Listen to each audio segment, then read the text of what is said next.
আজকে আপনাদেরকে গোসলের ফরজগুলো শিক্ষা দেওয়ার একটু চেষ্টা করব, অর্থাৎ গোসলে কত ফরজ এবং এই ফরজগুলো কোন গোসলের জন্য, এই জিনিসগুলো একটু আপনাদেরকে ভালোভাবে বোঝানোর চেষ্টা করব। সুতরাং আজকের ভিডিওটি প্রতিটি প্রাপ্তবয়স্ক মুসলমান নারী এবং পুরুষের জন্য খুবই গুরুত্বপূর্ণ। ভিডিওটি না টেনে একটু শেষ পর্যন্ত দেখবেন, কারণ আমরা যদি ঠিকমতো গোসল না করতে পারি তাহলে আমরা কিন্তু অপবিত্র থেকে কখনোই পবিত্র হতে পারবো না।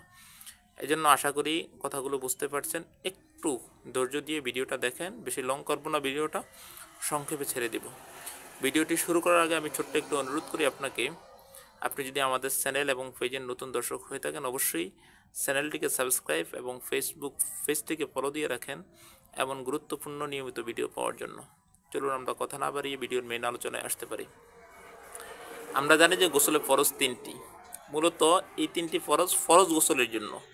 আমরা নিয়মিত দৈনন্দিন শরীর শান্তির জন্য যে গোসলটা করে থাকি বাঙালিরা, ওই গোসলের জন্য কিন্তু এই তিনটা জিনিস ফরজ না। গোসলের তিনটা ফরজ: কুলি করা, অর্থাৎ ভালোভাবে গড়গড়া করে কুলি করা, নাকে নরম জায়গা পর্যন্ত পানি পৌঁছানো এবং সমস্ত শরীর ভালো করে ধৌত করা। এই তিনটা ফরজ হচ্ছে ফরজ গোসলের জন্য।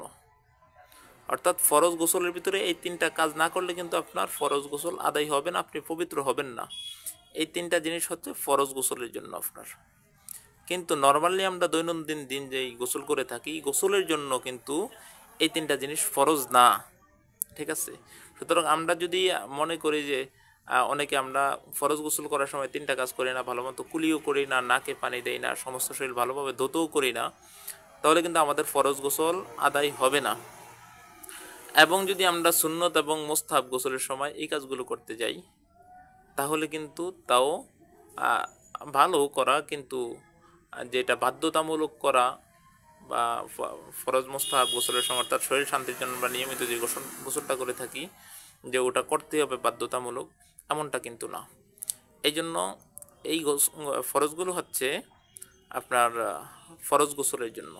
অর্থাৎ যে কারণে গোসল ফরজ হয়, কখন গোসল ফরজ হয়, আশা করি আপনারা এগুলো জানেন। না জেনে থাকলে আমাদের প্রশ্ন করে আমরা কমেন্টে উত্তর দেবো, অথবা আমাদের মেসেঞ্জারে নক করতে পারেন, তো আমরা উত্তর দেওয়ার চেষ্টা করবো আপনাদেরকে। তো এই যে তিনটা ফরজ আছে, গোসলের তিন ফরজ এখানে যে উল্লেখ আছে, এগুলো হচ্ছে ফরজ গোসলের জন্য, মূলত সুন্নত এবং মুস্তাহাব গোসলের জন্য না। আশা করি আমাদের কথাগুলো বুঝতে পেরেছেন, মেনে চলবেন, আপনার জন্য আশা করি উপকার হবে। আমাদের কোনো কথা যদি আপনি না বুঝে থাকেন তাহলে আমাদেরকে কমেন্টে প্রশ্ন করতে পারেন, আমরা অবশ্যই আপনাদের কথার উত্তর দেব এবং আপনাদের প্রশ্নের উত্তর দেব।